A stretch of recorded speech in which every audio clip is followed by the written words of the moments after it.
Ajahn.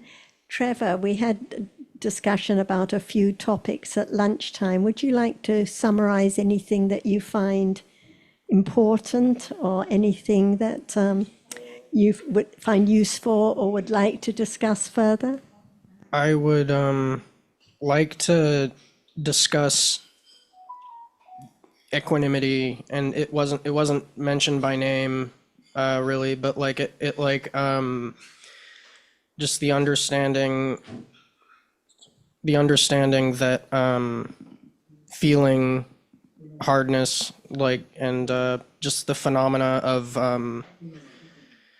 the senses being sensed are like, there's understanding of that, and like you don't put precedence over one or the other, which kind of like brought in to a personal struggle of mine that I've had with OCD, chronic anxiety, and depression, where I just have like thoughts that caused a lot of distress in the past, and it helped to view them very impersonally, like, and see them as just thoughts, just label them just thoughts and move on.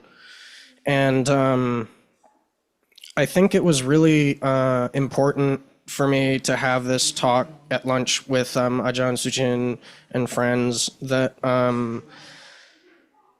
that kind of, there is wholesome and unwholesome chittas, but they're also just chittas arising in, and I'm not sure my understanding of it is quite right yet, but like it's just there were a few moments that clicked, and like I started to get the sense that I was on the right path. I've been like searching for a long time for like different kind of, through different religions and different traditions of philosophy and religion and stuff like that. I already said religion, but like it's good to just know that I got a foot on the right path now, like, and that I kind of started on a good foot, I guess. And I think that it has a lot of potential to help me and others with their struggles with anxiety and depression, and debilitating mental conditions that just seem like they won't go away. And like I guess I want to say to anyone who's listening that has experienced that in the past, that anything that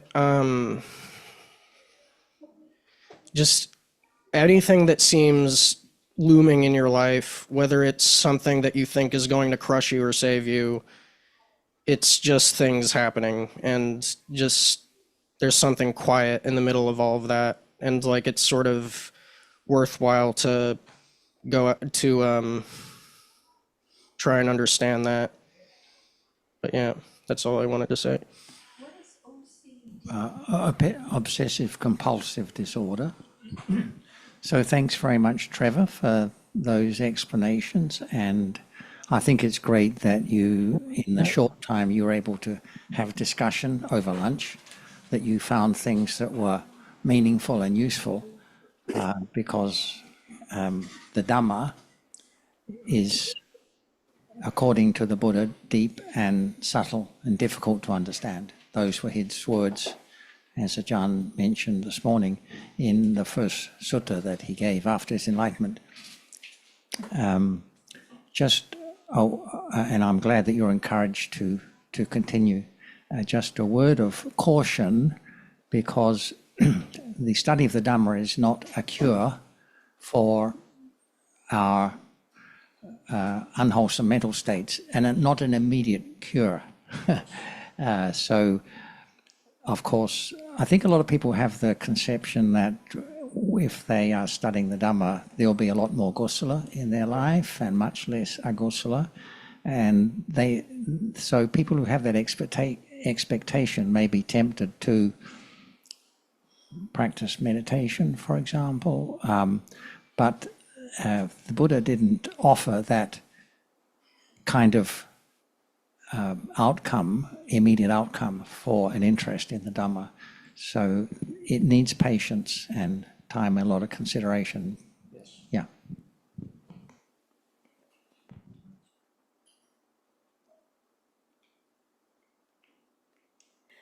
Trevor just gave a summary of the points he found helpful from the lunchtime discussion.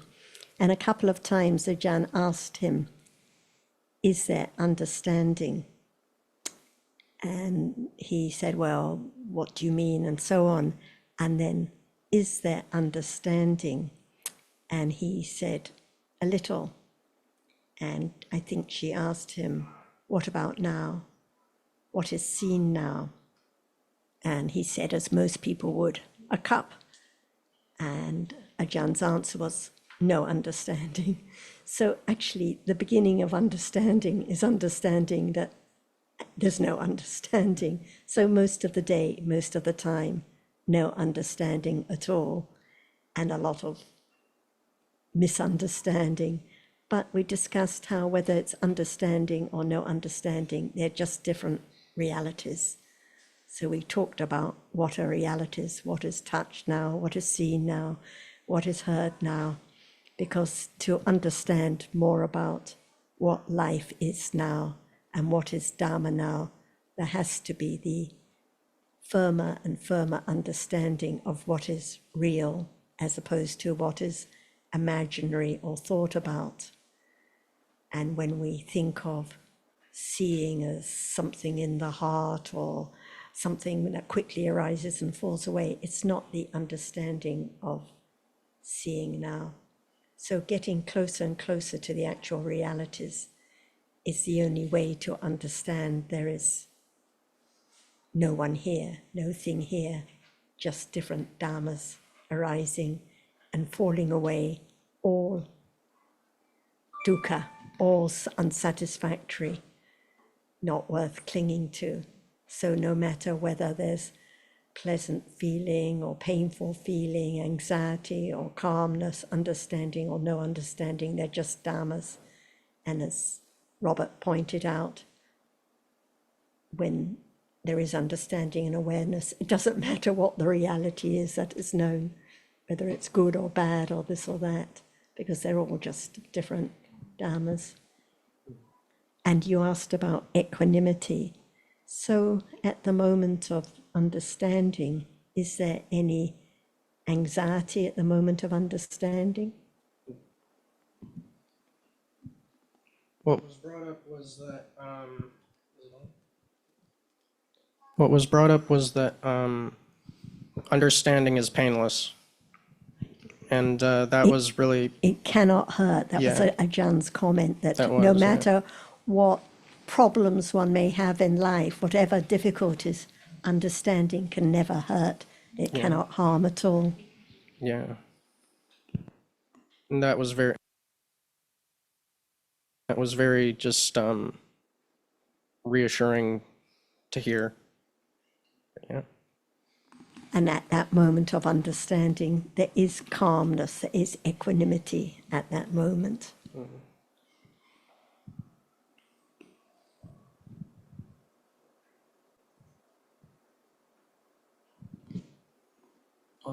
On an unrelated topic, just one discussion I was having with someone was about a lot of people believe that if they can have more concentration first, then it will be easier to have wisdom that dissects the present moment. This is a very common belief I've noticed among Buddhists. I used to have that sort of idea too because I was told that. But actually, related to what Trevor was saying, doesn't matter even one is having great fear or rage or lust or anything. All of these realities can be understood as they are. So if one has fear, it's not, well, I'll go and sit in a corner and get nice and concentrated and then I'll study fear. But the moment fear arises, or any other reality for that matter, is the time that understanding can be aware, if there are other conditions. So we're not trying to move away from the present moment and first do this and do that to have something and then be aware, but it's a matter of any reality can be understood.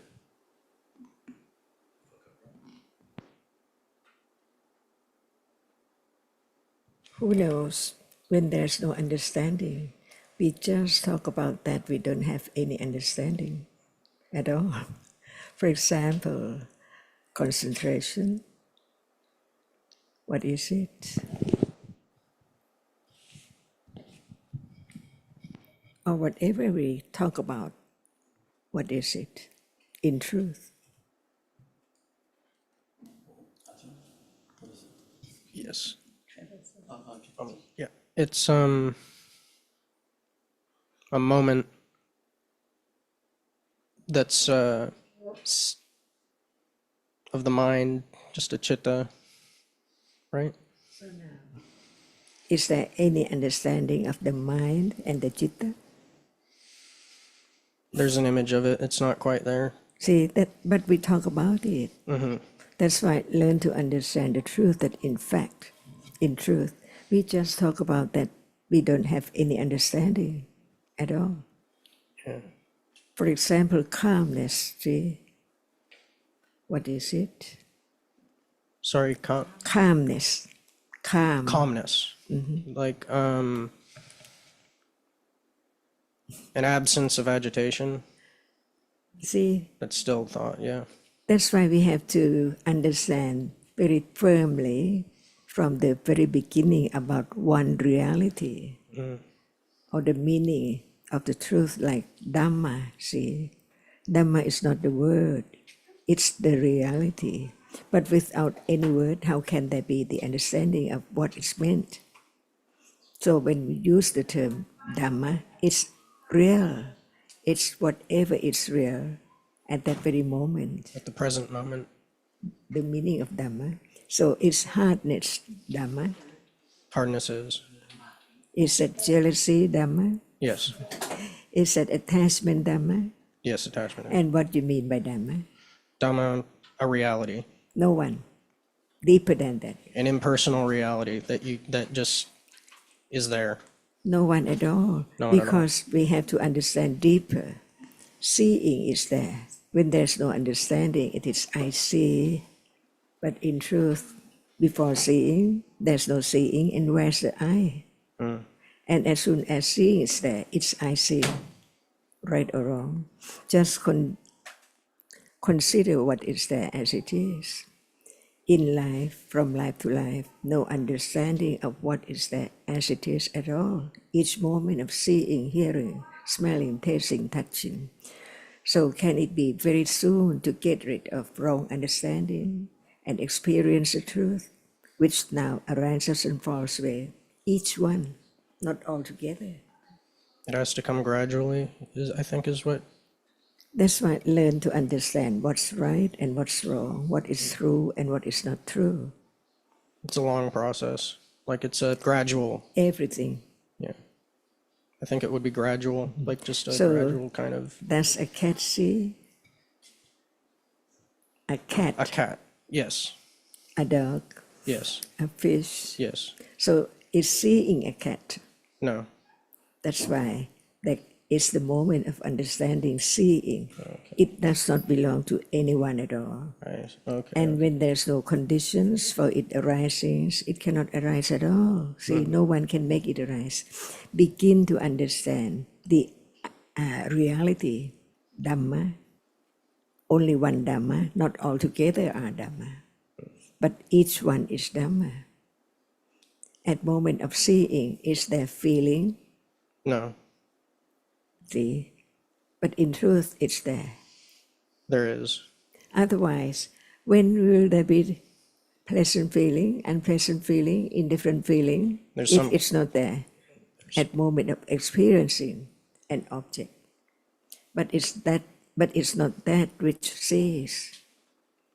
Learning to understand what is there at a time, to let go the idea of all I. Because in truth, it does not belong to anyone. It's just the way it is. Imagine now the truth is that only one reality arises and falls away very rapidly.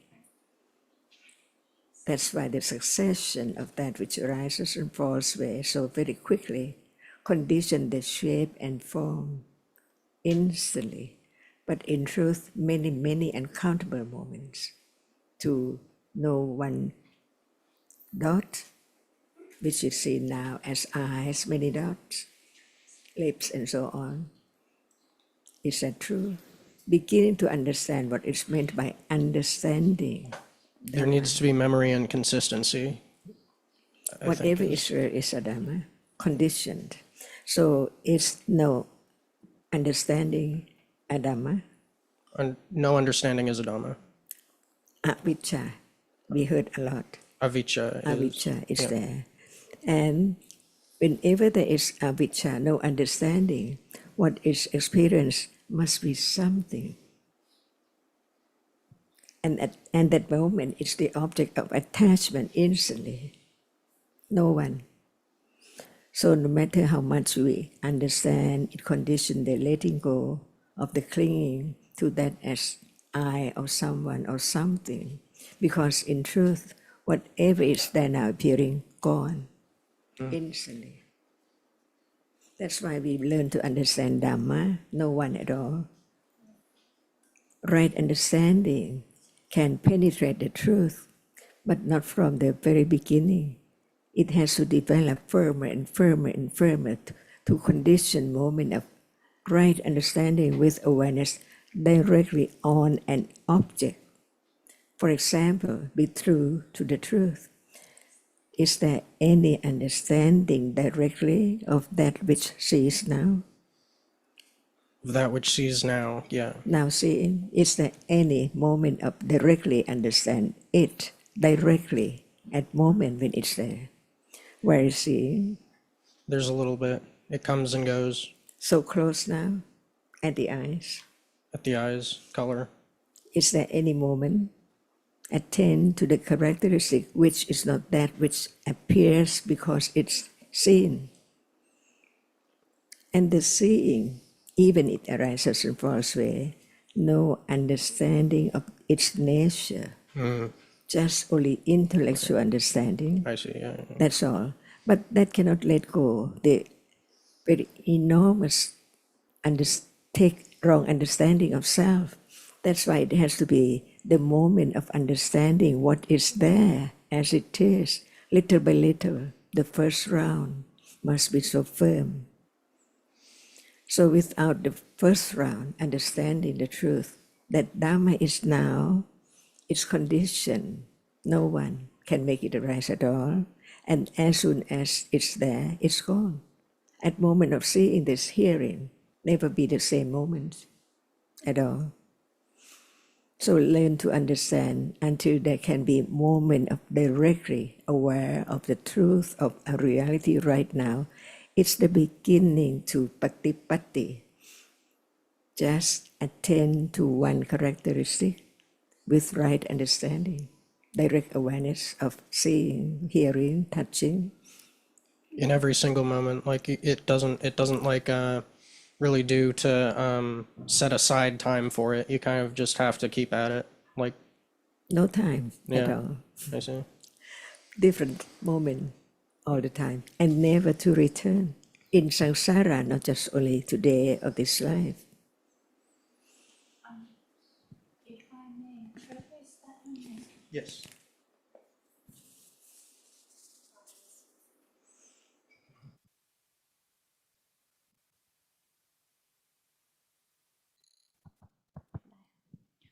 Okay, Trevor, I think to rephrase that, what Tanajan was stating was that whilst Chitta consciousness through the eye base is seeing, that visible object is experienced, and that the Chitta, the consciousness itself, cannot be directly understood, except perhaps by an enlightened one.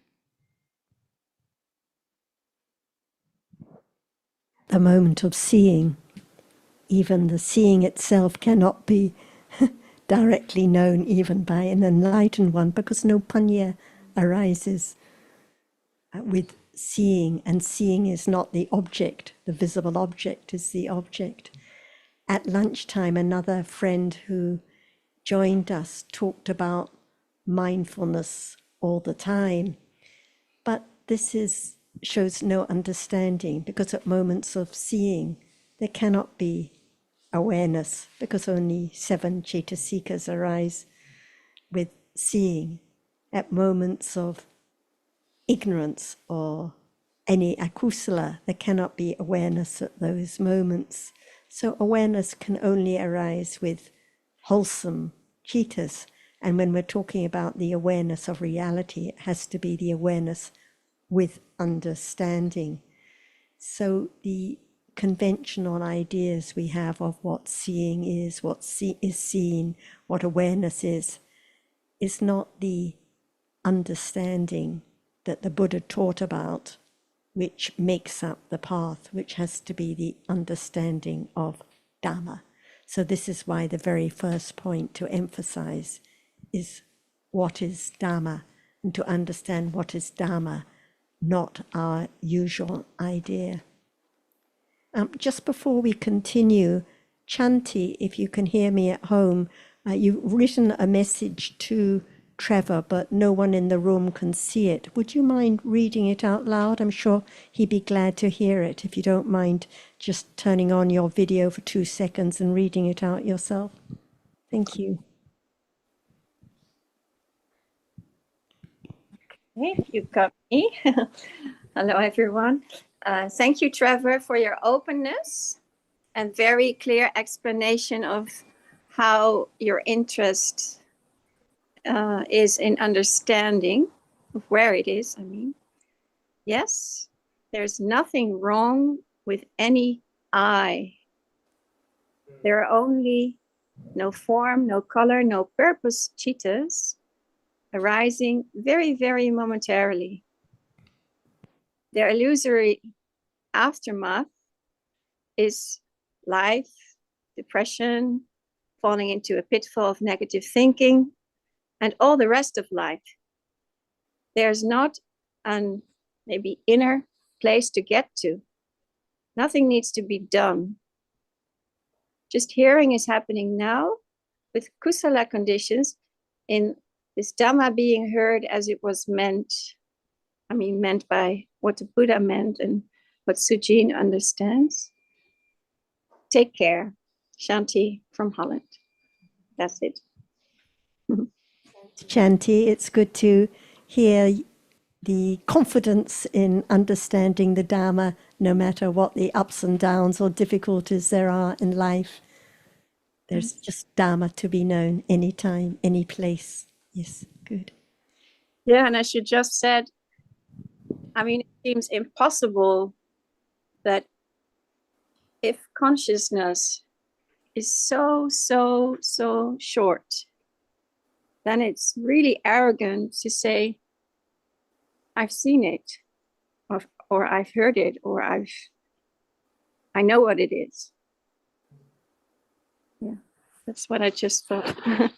Thank you. In other words, the more understanding, the more appreciation of how very little understanding there is and how much ignorance there is. In the beginning, it seems, yes, there's understanding and there's awareness most of the time, but then we study more about dhammas and appreciate what we thought was understanding is not understanding, what we thought was awareness isn't awareness. So appreciating what's not known is really important.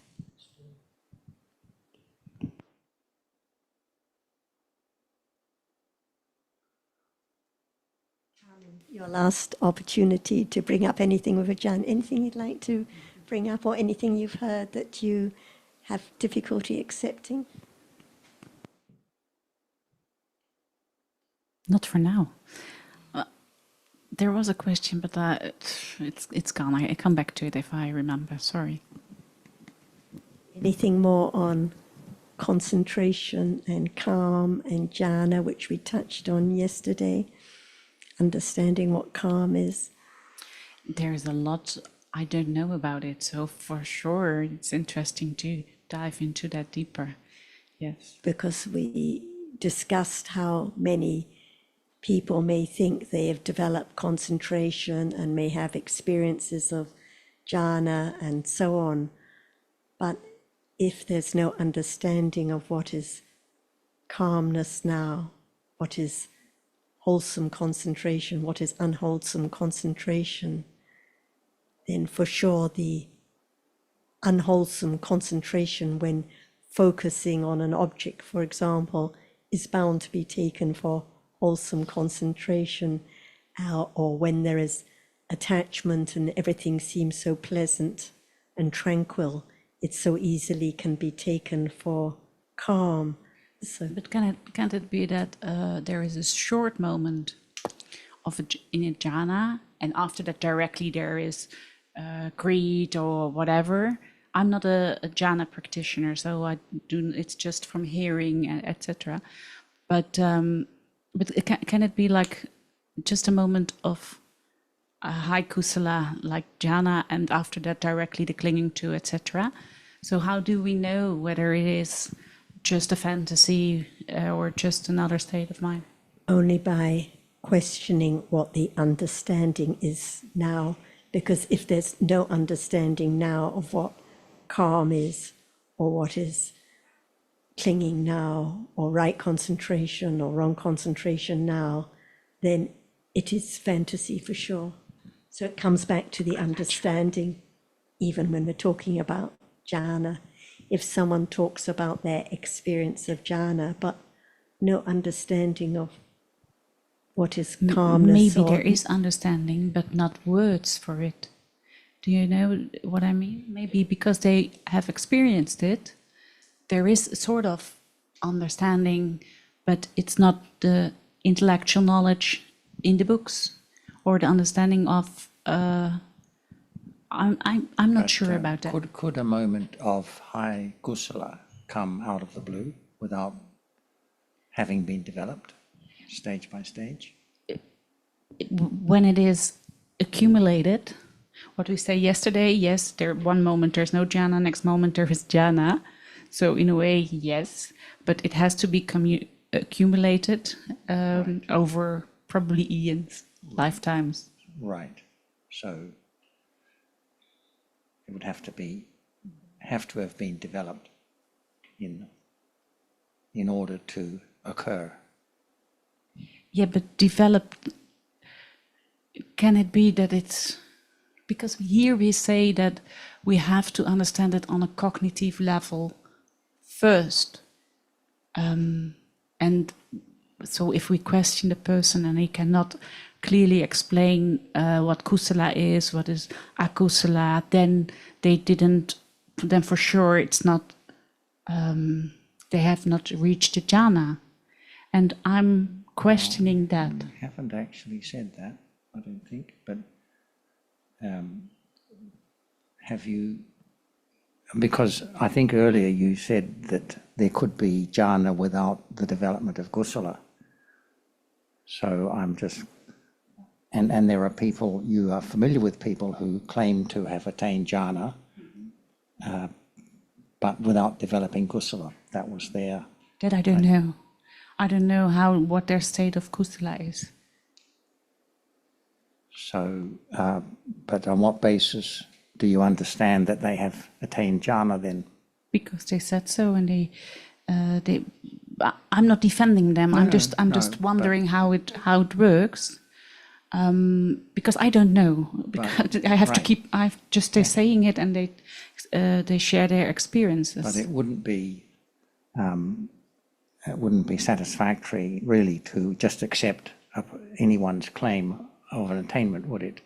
Because people. But if you start people asking, can think they have attainment, yes, but be mistaken about it. Sure. So they might be sincere in that sense, yes, because they've been through a course which tells them they'll be preparing for jhana, training for jhana, and then they'll be told they've graduated, as it were. So they will believe that that's the case.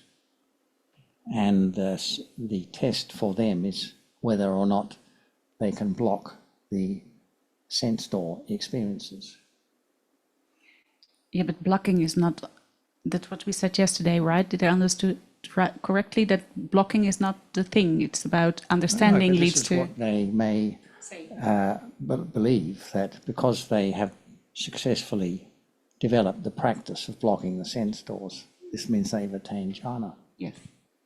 So, but that wouldn't be jhana, would it? No.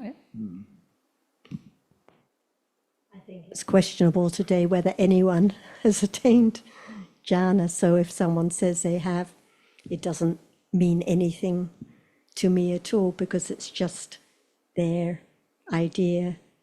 And if they cannot discuss it, then we have no way of knowing. The Buddha and his disciples could discuss. Should everything be discussable to be true? That's what I'm wondering as a not rational person.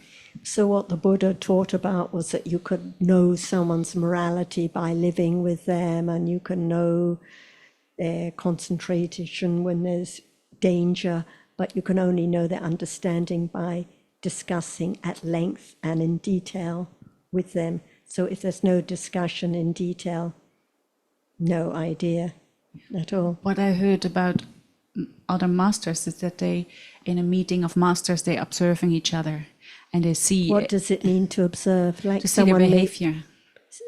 So someone can seem to have perfect behavior and seem to be very calm, but it doesn't mean anything. There's no way of knowing what the jhitas are at all.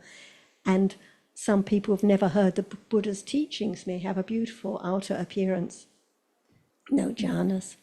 Ajahn, would you like to add any comments on this topic? I would like to talk about calmness. It seems like everyone understands it, but what is it?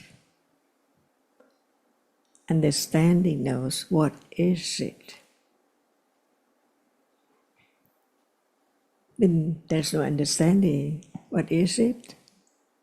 At that moment, is it calm? That's why calmness is not just a word, but it's the moment of a reality which is calm.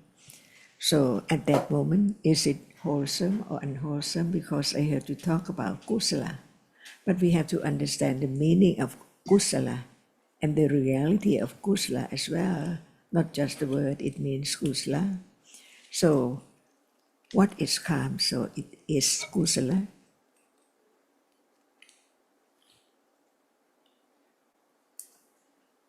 Now I'm doubting a bit, but I thought kusala can come with and without panya, right?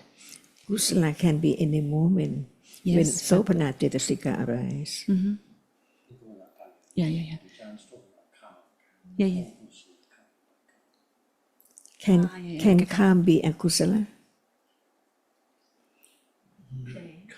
Calmness is a mental factor that passaddhi cetasika that accompanies every moment of kusala.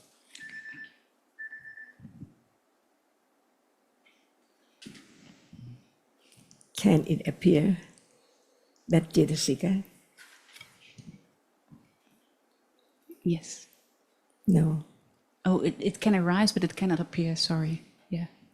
How can one know that citta is kusala? No lopa, no dosa, no moha. Is there lopa right now? If it's not known, we might think that I have no hatred or jealousy or ego. But is it wholesome, kusala? That's why we have to understand each reality. Kusala, it cannot be akusala. It can mean ignorance or attachment, for sure. But there must be 19 Sopana Cetasikas arising to be a moment of kusala. So now it's the attachment to that which is seen. It's not calm at all. So right understand what calmness is. What moment? At moment of experiencing the visible object or sound, it's not calm. Because asava arises after 3 moments, after the seeing or hearing, not calm at all. So calm has to be moment of saddha, a reality, sopana cetasika. And what is saddha? It, See, what is it? I don't think Confidence. Trevor will know because he's not familiar with the Pali term, so Carmen will explain to him. confidence. And what would be the English kind of the best English translation of kusala? Like, is it? I might have come across Wholesome. wholesome. That's right. Okay. Sorry.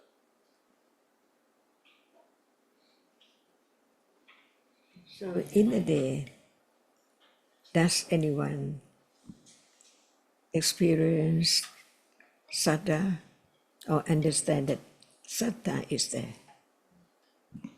Just understanding, small understanding, not experiencing it at the moment.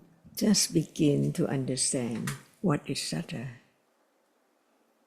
Because even right now, moment of seeing, moment of hearing, moment of considering, moment of understanding, different moments without very keen understanding, sharp understanding. Who knows that this is kusala, this moment is kusala or akusala? If there's no such level of sharp understanding enough, there can never be the development of jhana at all. Because jhana does mean just a moment of wholesome or kusala.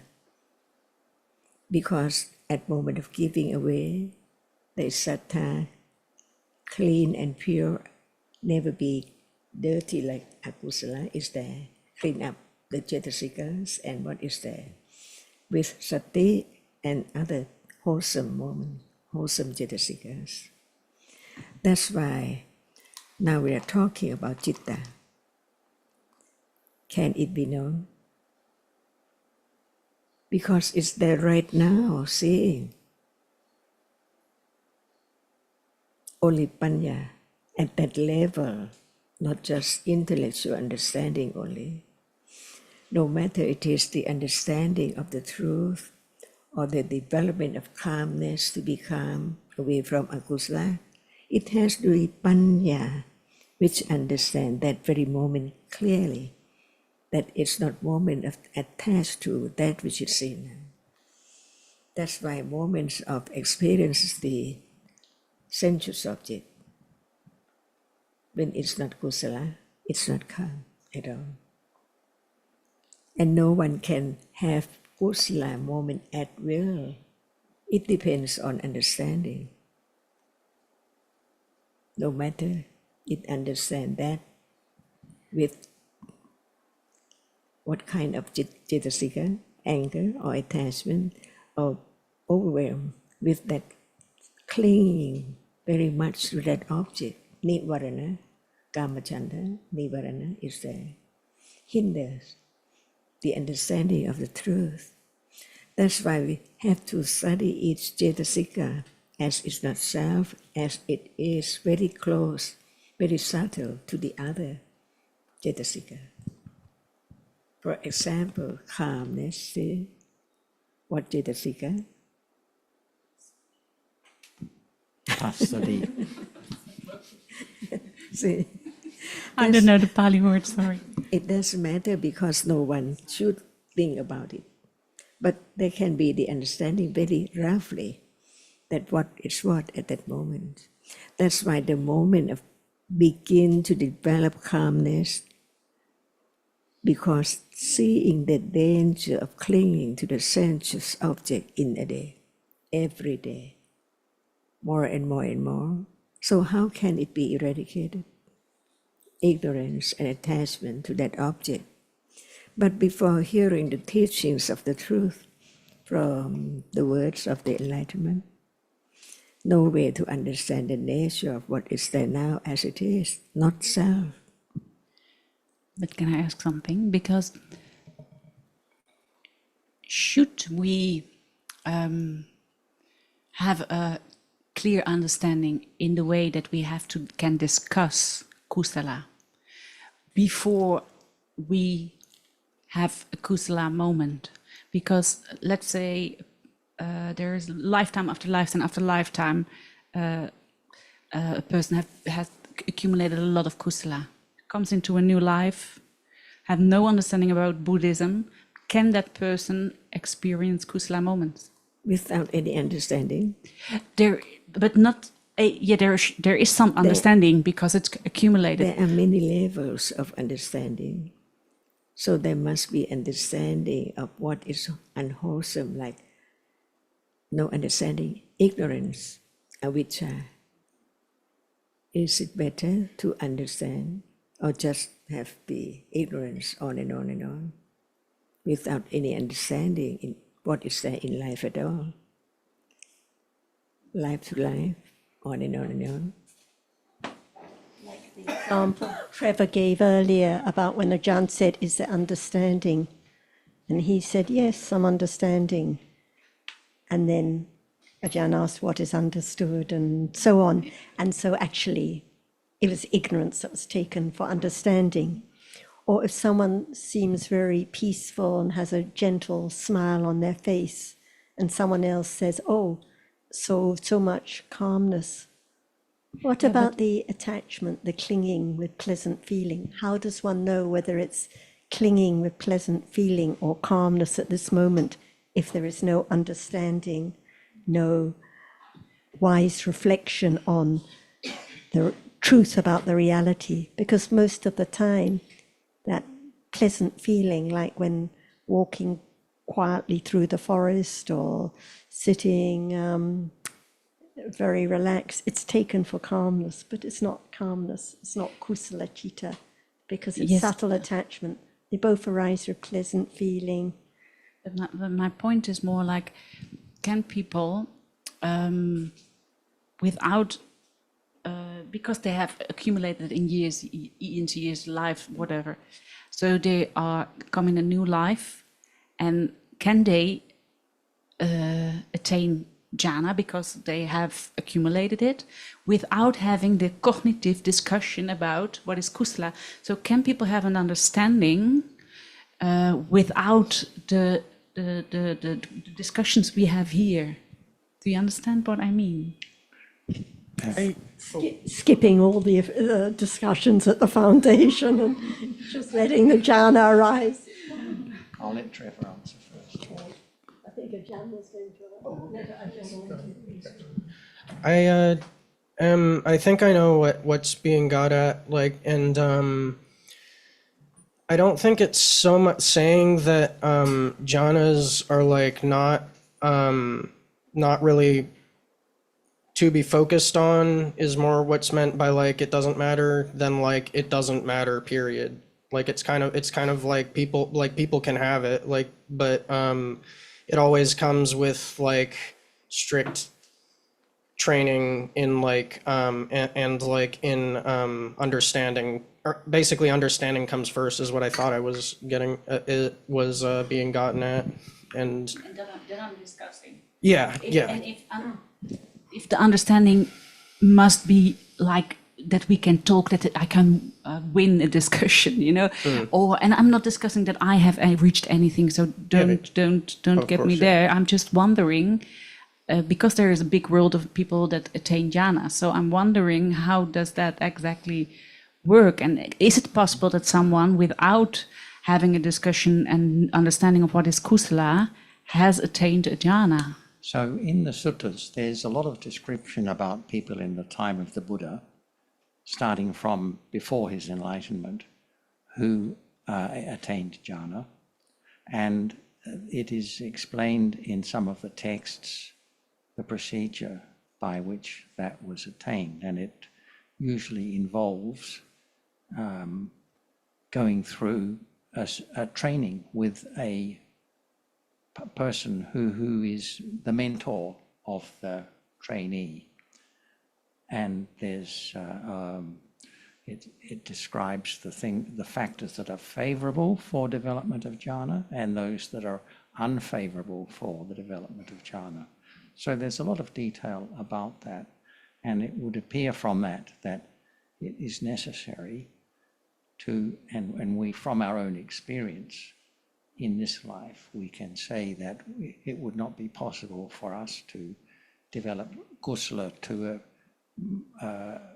to any extent unless we had heard about kusala versus akusala and the benefits of kusala and so forth from our own experience. But having said that, of course, there are always exceptions, very limited exceptions. So it's not impossible for a person who had developed jhana in previous lifetimes to spontaneously have jhana. Yeah, not impossible, but highly Got your point. unlikely. Yeah. Let's see what John says on that point. If there's no understanding of calmness, how can one know whether that person has gained such state of calmness? See, no, just believe or not believe.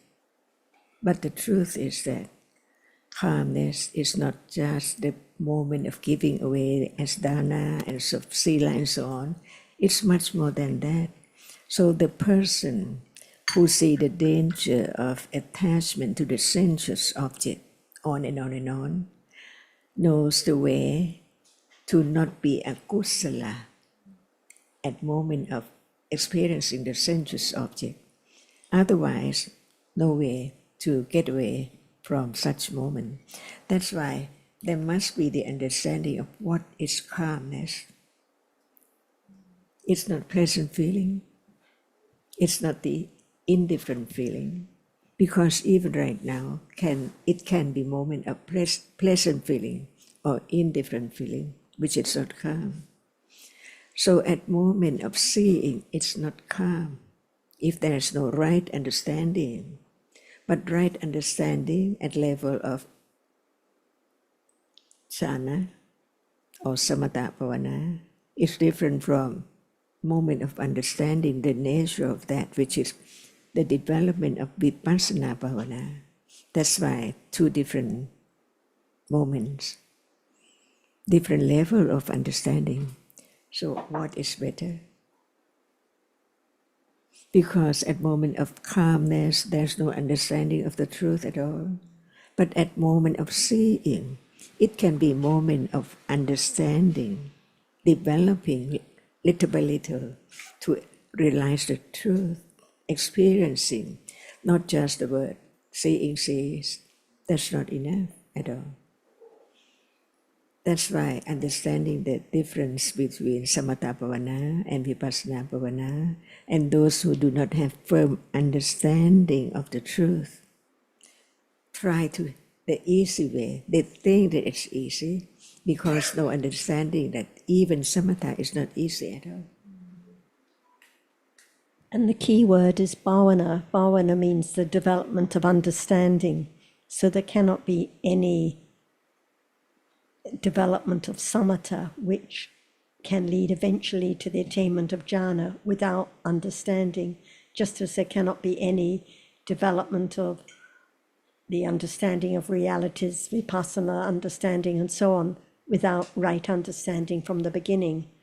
But it is different right understanding. One is the right understanding of dhammas as anatta now, the only path leading to the eradication of defilements. And the other is the understanding of what is calm, what is kusala, what is akusala, right from the very beginning. So if anyone cannot express what is calm, what is kusala, what is akusala in their own language, and cannot point out the danger of clinging to sense objects now, then we have no way to know whether there is any true development of understanding or calm. Even in the Buddha's time, many people took for jhana what was not jhana, took for enlightenment what was not enlightenment. So many people made many claims that the Buddha indicated were not actually as it is. So the claims don't mean anything at all. If anyone would say, concentrate on this, then there will be calm. Is it possible? Only the person who understands knows that it's not that way at all.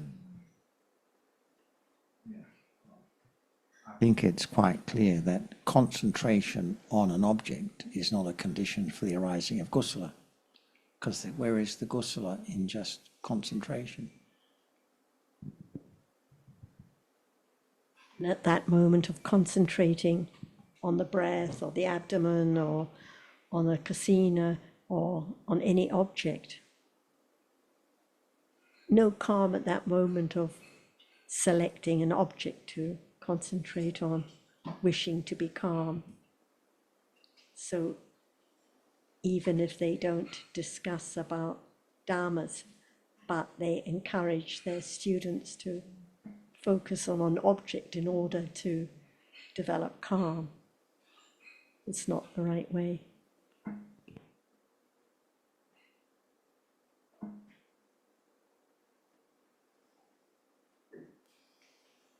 This is one of your favorite topics about calm and jhana. Anything you would like to ask about? Your chance to ask Ajahn anything on this topic? Thank you. Because we have discussed yesterday about the who see the understand see the danger of akusala. So it's so they'd like to how to say, the danger of seeing, hearing, and another experience through the five sense door. So they'd like to focus on, I mean not focus, develop the kusala on particular object, like a object of jhana.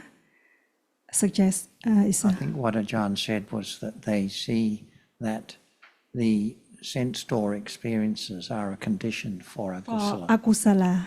And so they then are developing, and then they are they're seeing the danger then in the sense door experiences themselves. Yes. So that is what leads to the understanding of, which brings the jhana citta, where there are no sense door experiences. So Yes. they see that as the solution, if you like, to the arising of akusala. If there were no sense door experiences, there wouldn't be that akusala. Yes. So even now we consider about the danger of arising and falling away of seeing now or hearing now. So it's quite far from that, the level of understand. Is it right, Tanachan? I think that was a question for you. Yes. Now, Because on the other day we discussed how beneficial of the seeing is no benefit because it's a dukkha, it's a rising and falling away instantly. and what understands that? It's, understand that is just a reality. What reality?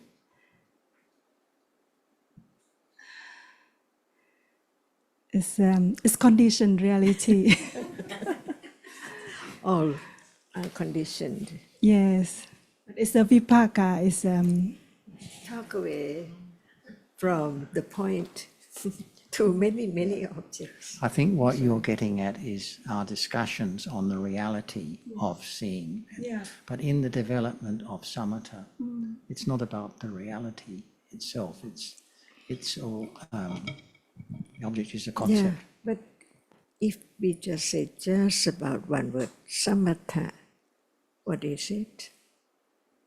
Right now, at moment of understanding, is it calm? See, very little. So we talk about the nature of reality, which is calmness, in order to understand that it's so very little in a moment, but it can be more. That's why there are objects of the development of calmness. And if we don't know, we try to be calm, but not understanding condition for calmness to arise. It has to be the object which condition calmness, but it has to be right understanding of the nature of that object, not just take it for, oh, that is the object, so I concentrate on it. It's not that way at all. Only understanding, seeing the danger, little by little, more and more. But still, it's so very difficult to attain jhana. That stage is not just ordinary calmness when it arises with kusala. That's why when we talk about the reality of calmness, what is it? As moment of experiencing such and such, or when there's not that object, considering Dhamma wisely, is it calm? See, understanding the virtues of the enlightened one, otherwise no one knows about the truth of this moment. Is that calm? Buddhanusati, Dhammanusati, Sanghanusati, see? So many objects of calmness away from seeing, hearing, smelling, tasting, touching. When they're seeing, what follows? อาสวะ In a day, see, unknown moment of attachment. Not only one process.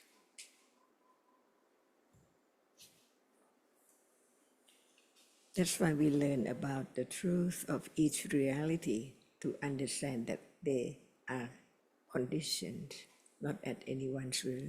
Begin to have firm confidence of anatta. Even just a moment, next to this moment, unknown, anatta, by conditions. At this moment, is there samatha? Calmness? Calmness. No one. Moment of wise reflection or understanding. There's calmness at that moment without trying or wishing to have calmness. It's there already. And we talked before about how what is touched is hardness. So when it is the understanding of hardness, at that moment, the citta is calm. There's no worry, there's no disturbance, there's no agitation. It is calm at the moment of understanding this is the world. So we're talking about the development of vipassana bhavana, the understanding of reality.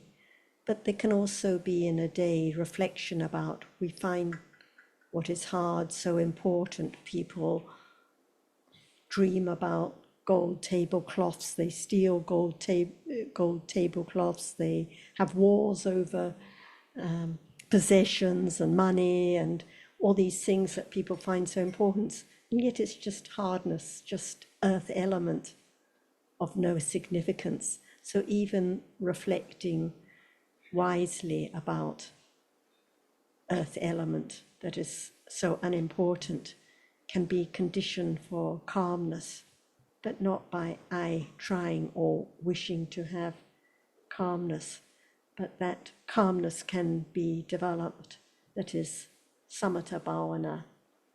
But calmness, samatha, develops also at moments of understanding realities.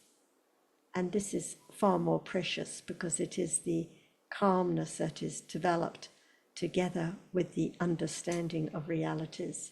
And only this is the right path. But in a day, other kinds of kusala too, moments of kindness, moments of metta, moments of generosity. So there can also be moments of wise reflection, set, for example, about hardness or about death, how there can be death any time now, can be the end of life, this moment. That can be a condition for calmness too. But is not the right path that is so very precious, which is the understanding of Dhamma as anatta. But the Buddha talked about all kinds of realities, all kinds of kusala, but without the understanding of what calmness is from the very beginning, then cannot be any samatha bhavana, let alone jhana.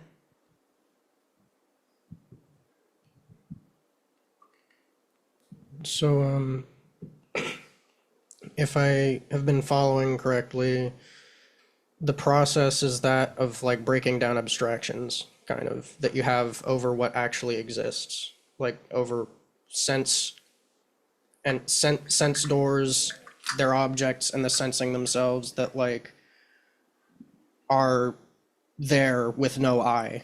Like, or is that too much of a, you know? Well, when the reality itself is directly experienced, then of course all the abstractions about that reality are dispelled.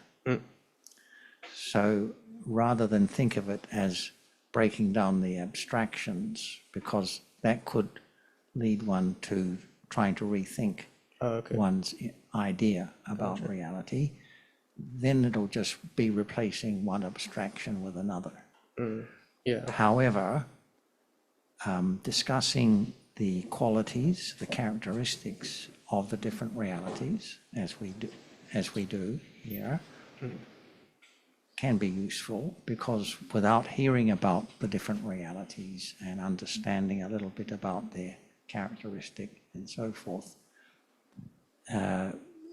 there would be no chance of directly experiencing those realities. So some consideration is useful and necessary, but the actual direct experiencing takes time and happens by its own conditions, not by trying to break down one's misconceptions. Okay.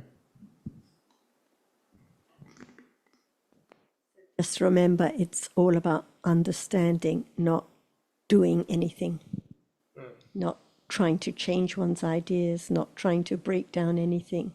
Just understand what is here and now, what appears now. And for that, there has to be the listening, the considering.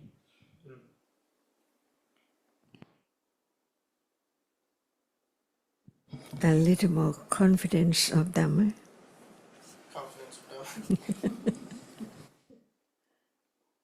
More confidence in the sense of kind of not just because when you sort of when you beat yourself up and like kind of just bring yourself down and say like, oh, my understanding's not so good or something like that, like it's kind of more like you're making a self still, like it's still like kind of, you know, seeing like it's still thinking, like it's still just. When it's you or someone, is it firm confidence of Dhamma? When it's you or someone, is it the confidence of Dhamma? Is there confidence of Dharma when? Is it?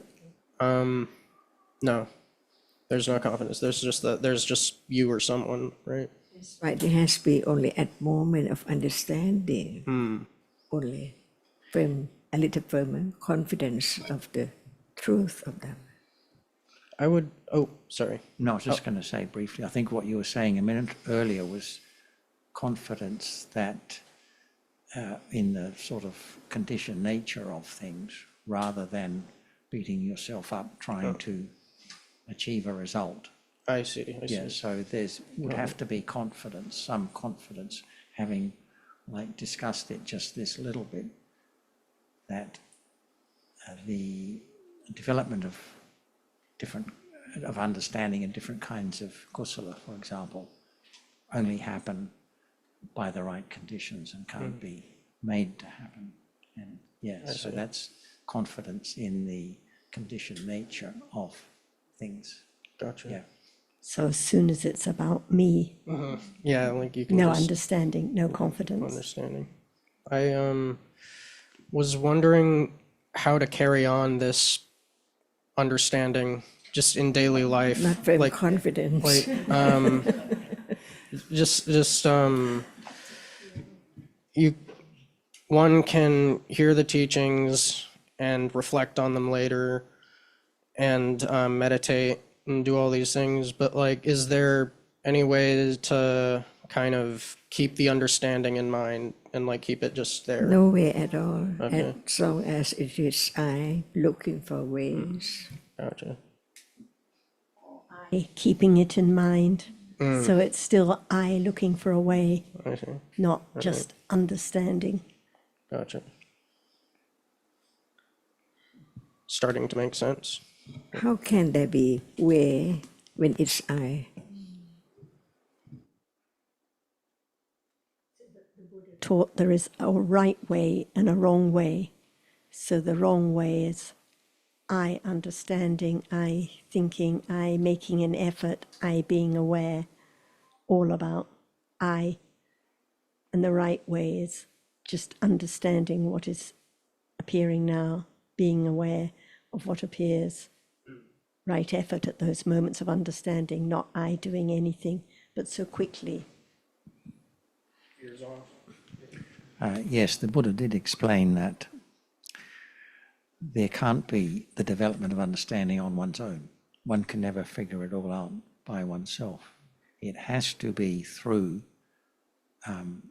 having the good fortune to come across the Dhamma explained in a way that makes sense and correctly, and that being a condition for reflection at other times when there's not the opportunity for that kind of meeting or discussion or whatever it might be.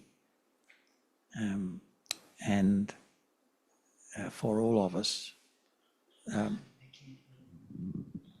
right, sorry, is that better? For everyone, there is the falling away, if we like, from the present moment or the consideration of present moment realities all the time. So there needs to be beginning again, and there needs to be occasional, if not frequent, opportunity to hear the Dhamma explained and to share one's understanding with others as a condition for more reflection in between. Reflection there means, or consideration means, reflection or consideration that is conditioned by what one has heard, not something done as a practice. Eve wished to ask a jhana question about the punya kirya watu, the deeds of merit, briefly, I think. Yes, earlier on, Robert was discussing DT, Kusala DT, and knowing that all wrongness starts with wrong view. I was following through this morning prior to discussion, and I was reading about some things, and I jotted down a couple of notes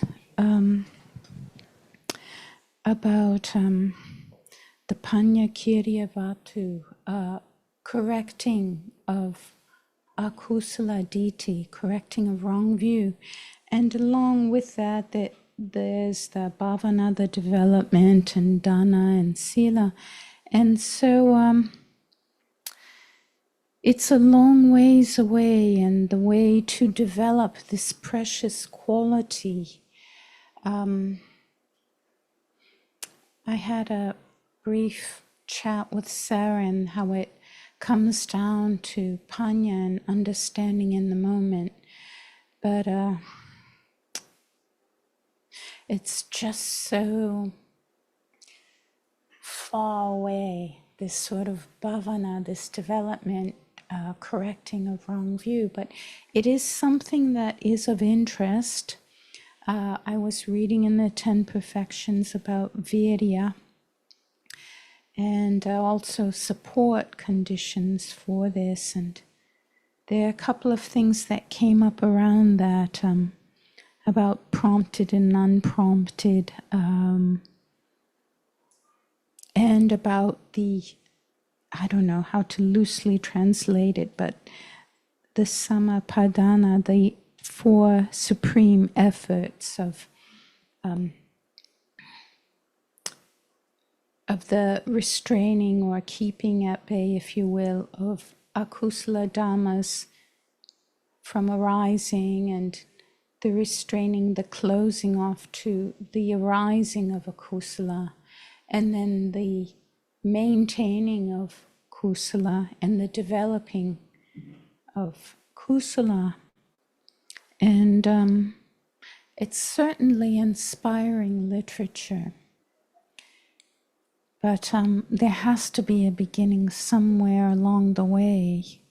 And that's my question is, I'm interested in what I'm reading, but the development of this precious quality is just astounding. I think that you, What can is we, the way? What is the way? Completely, yeah. The way to I think her question is the way to develop the four right efforts, the punya kiriya watu, the all kinds of kusala, including the straightening of wrong views. And What is the start of it? What is the beginning? Please. just right. The point is understand a little more that whatever arises, no matter it is the understanding or wrong understanding, depends on conditions, not by its own at all. That's why we learn a little more about the truth of each, just one reality at a time. By then, there can be the understanding what is there about. But if there's no understanding of any reality at all, no matter what is there about the way or the development, it's impossible because no understanding of each reality. For example, Samapadana, or what is it? Otherwise, it's the story. But at moment, what is the benefit of reading it is to understand they are all dhammas. And it's not just the word, but it's the reality which is so very subtle. Many stages, even right understanding or wrong understanding. Attanutitti, Attavadupadana, see, all about titti, which is not the titti that everyone do, like paying respect to the tree and so on. But even right now, it's there. Atta, Upadana, Attavadupadana, it's me. No matter what, hearing, listening, considering, until right understanding develops by understanding a little more of what is there now. Because when there is understanding right now, is it known as a reality? Or what Buddha taught about?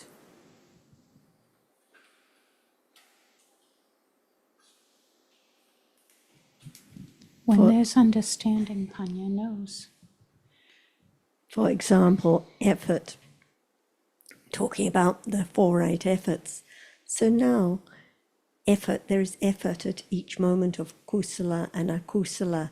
So right effort, wrong effort, effort with ignorance, effort with attachment. At the moment of understanding, right effort is there instantly. But as soon as there's an idea of these are so fascinating, let's try to have these right efforts, then it's wrong effort for sure, wrong understanding, wrong effort. So it's about understanding the nature of the reality now. Otherwise, one can read all the details about the fascinating realities, but all with the idea of atta. Ajahn was just talking about wrong view of self. So as soon as there's an idea of reading, studying, listening, going to the temple, coming here with the idea of I making an effort, I concentrating, trying to do anything, trying to understand, then it's Attaditi, the wrong view of Atta. So the straightening of the views has to be with the understanding of Dhamma now, anytime, any place. On the bus, reading the text, with nice friends here, with mean friends somewhere else, still seeing, still hearing. So right effort develops naturally with right understanding. That's an important distinction between a subtle but important one between trying, chasing it, and pushing it away. I'm reading this, so I must have this. There's so much akusala. I don't want to build up more of it, and I want to have bhavana development of kusala. And the trying, the chasing it, pushes it away. It's the attaditi, the wrong And the view pushing on top. away is Attaditi. And even when there's an idea of trying to have kanti, we talked a little bit about kanti, but the true kanti as a parami is with the understanding of what appears now. So no matter whether it is nervousness, happiness, sadness, calmness, irritability, the kanti, the patience to understand and be aware of just what is conditioned as it is, instead of my terrible accumulations or this or that. It's just what it is at this moment. So that is the kanti parami, with understanding. So even at the moment of trying, even at the moment of wrong view, it's conditioned Dhamma. There can be understanding here and now. If it's not known, it will never lessen. It has to be known when it appears. Otherwise, it's just beautiful Dhamma stories lost Yes, in words without understanding. Without understanding the truth now. And one may think that a lot of understanding has been accumulated because one's read so many beautiful stories. But the understanding is now, what appears now, the ditthi now, the clinging now. It's in the moment, and there are no words. That's a separate reality, or concepts or thinking that's separate, entirely separate. Mm-hmm.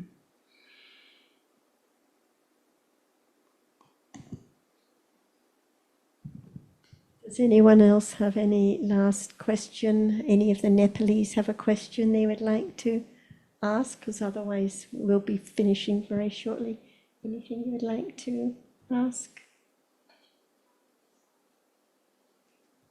And when there is understanding, is it known? When will it be patipati?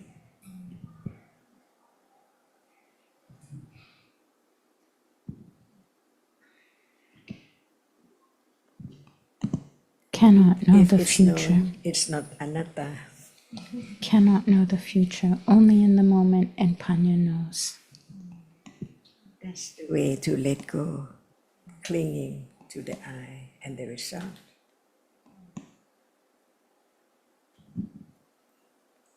Will you do anything to understand Dhamma? Will you do anything to understand Dhamma? No, just awareness. I'm not just awareness of the present moment. What is awareness again? The experience, just The pure Cetasika. experience. Chittasika. What Cetasika? Chittasika, just the mental formations. Yes, but so many Cetasikas. What is that moment? Awareness. It's One reality. Dhamma. It's like an understanding of Dhamma, right? Like a kind of Which mental factor is awareness? chitta. Right. No, citta is Isn't awareness. Okay, it's a Cetasika, like you said. Chittasika. Have you heard of sati? Sati, yeah, mindfulness of. So is there any difference between sati and awareness? No. No, so it's sati Okay, Sati Cetasika. Chittasika. Sorry. When she says sati, it seems like there is the understanding of sati. But when talking about awareness, what is it?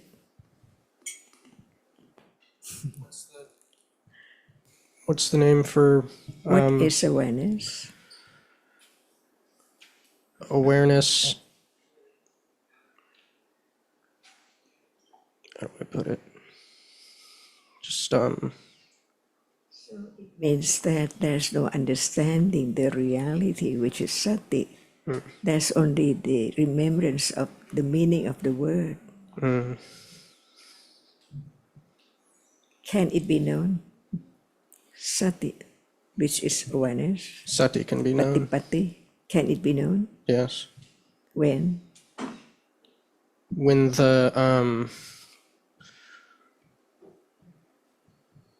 when it arises in the present moment, right? No. Like when pati pati, can you remind me what pati pati refers to in? Patipati in Pali. What is the nature of the patipati? Oh, like, but what does pati What pati reality? mean? Like, is that What reality is patipati? awareness? What is the word in Pali? Chitta. See, Yeah. it does not depend on the word and the meaning of the word, but Okay. depend on understanding the I see. nature of each reality. Point, one can read the books and the terms and the stories Yeah. and speak to the Pali experts, but if there's no understanding of what the reality is now, it won't help. So without understanding, there cannot be anything known about what awareness is, and it cannot be known whether awareness arises now or whether it appears now. So it comes back to the understanding, to understand more about what ditthi is, what sati awareness is, what any reality is. So at this moment, can awareness, can sati arise now? Yes. Can it arise at moments of seeing or hearing? Yes. No. No. Because Okay. it cannot Sorry. arise with those vipaka citas. Can it arise with moments of attachment or moments of ignorance or doubt? Sorry, can you? Can awareness arise with moments of ignorance or attachment? Yeah. No. You can't be aware of ignorance or attachment It cannot itself arise with them. with them. Okay. That's, So it can only okay. arise with kusala citas, with wholesome citas. And it I can think only it's- be aware of any reality, attachment, seeing, hardness, when there is understanding of that reality. So in order to be aware of a reality, there has to be understanding arising with it for it to be aware of that reality. So at moments of kindness, at moments of generosity, there is awareness guarding from unwholesomeness, but only when there is understanding is it aware of a reality, of a Dhamma.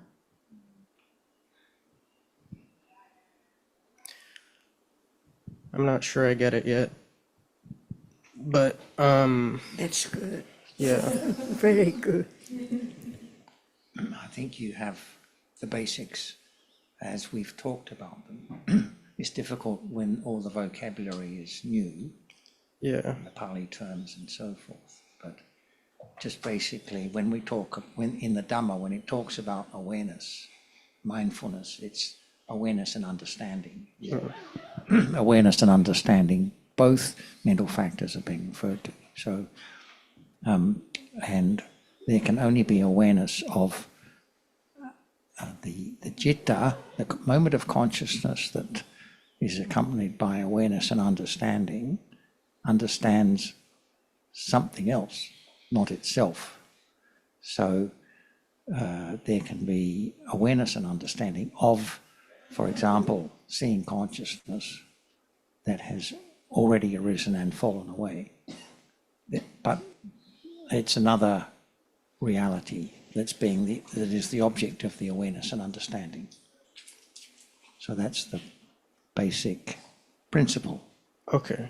The reason Ajahn said good is because It's good to If- know when you don't know. exactly, Yeah. if we think we know what awareness is and there's awareness, then there's not much hope. But when we know we don't know, it means we have to come back next time Yes, or join the yeah. Zoom for more discussion. It's also kind of difficult because like different Dhamma teachers use very different vocabularies and define awareness differently, and like define consciousness and awareness in very different terms.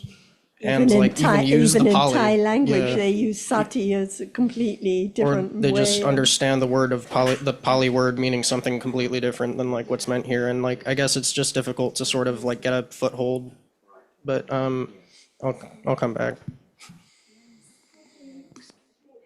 Very much. We'll finish now. Thank you all those at home for listening and joining us.